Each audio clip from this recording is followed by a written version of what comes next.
चाहेंगे कि इस बार रोडीज का कुछ अलग कॉन्सेप्ट आ रहा है, आप किस तरह से इसको देखते हैं? रोडीज से मैं पीछा छुड़ाने की बहुत साल से कोशिश कर रहा हूँ, हो नहीं पा रहा है। पापी पेट का सवाल कह सकते हैं आप इसे, या फिर ये भी कह सकते हैं कि लत लग गई है उस शो की। छुड़ाना चाहता हूँ। इस साल मैंने एक छोटी सी शुरुआत की है उस तरह। मैं बना नहीं रहा हूँ इस शो को, मेरी टीम जो है वो बना रही है, सेम टीम है, मगर मैं नहीं बना रहा हूँ मगर कैमरे के सामने मैं उसी तरह नज़र आऊँगा जैसे हर साल नज़र आता हूँ, ऑडिशंस में भी और जर्नी में भी।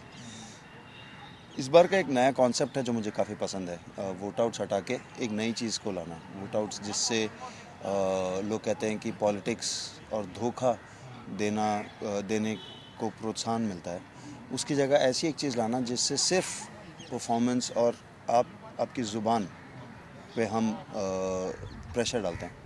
तो एक काफ़ी अच्छा एक जर्नी शूट हुआ है, बहुत इंटरेस्टिंग कैरेक्टर्स मिले हमें, और मेरे लिए ये देखना बहुत अच्छा है कि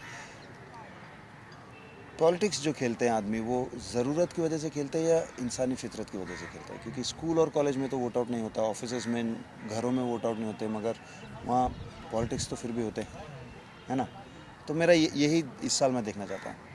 आपने मतलब पिछले 11 साल से आपने देखा है रोडीज से काफ़ी लोगों को नज़दीक से जज किया है।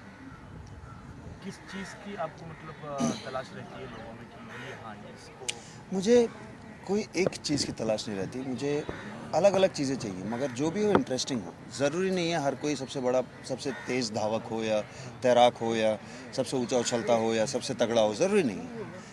अलग अलग लोग चाहिए जो जिनमें एक ऐसी चीज़ हो जो आपको, जिससे आपको मन करे उनको देखने का, उन देख के एक एंटरटेनमेंट हो, एक इंटरेस्ट जागे आप में उनको देख के। ऐसे लोगों को मैं ढूंढता हूँ, क्योंकि जैसे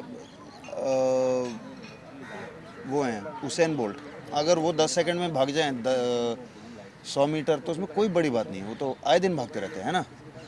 अगर जो नहीं भाग सकता उसको अगर 15-20 सेकंड में भी वो दौड़ पाए तो मेरे लिए वो बड़ी बात है, क्योंकि वो उसमें जान दिखती है, उसमें एक पैशन, एक जोश दिखता है। तो वो ढूंढते हैं हम लोगों में।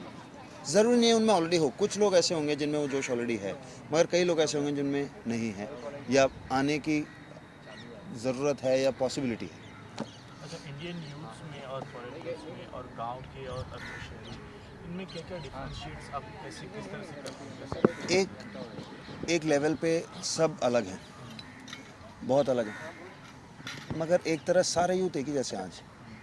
चाहे इंडिया के बाहर के हों, अमेरिका के हों, जापान के हों, यूरोप के हों, या गांव के हों या शहर के हों, इंडिया में एक ही जैसे, उनके होप्स एक जैसे हैं, उनके एस्पिरेशंस एक जैसे हैं। वो जो करना चाहते हैं, अपनी काबिलियत वो एक तरह की मानते हैं, जो कि है।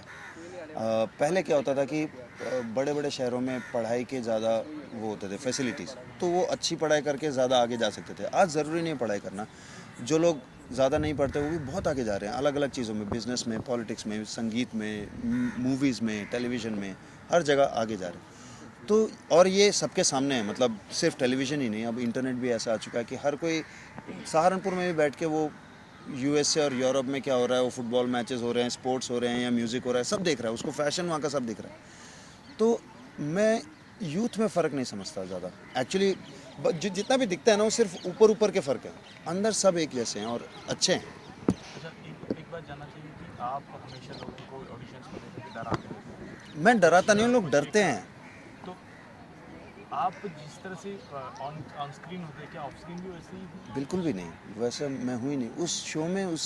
मैं जो कर रहा हूँ वो एक किरदार समझिए आप, उस किरदार की ज़रूरत है उस शो में, उसके बाहर ज़रूरत नहीं, उसके बाहर तो मैं ऐसा हूँ।